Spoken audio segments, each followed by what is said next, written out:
Magandang umaga mga Kaniting TV, narito na ang ating weather update ngayong Sabado, August 3, 8 AM hanggang 5 PM.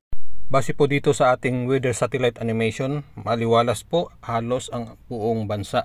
Maliban po dito sa Western Visayas at Western Mindanao, na kung saan magiging maulap ang kalangitan, may kalat-kalat na pagulan, pagkulog at pagkidlat sa Western Visayas, Negros Region, Zamboanga Peninsula at Palawan. Localized thunderstorms naman ang nagdadala ng maulap na kalangitan, kalat-kalat na pagulan, pagkulog at pagkidlat sa Romblon, Masbate, Eastern Visayas at Dinagat Islands.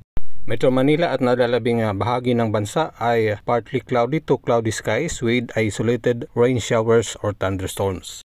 Pero asahan na rin natin mamayang hapon at sa gabi ang pagkabuo ng mga thunderstorms.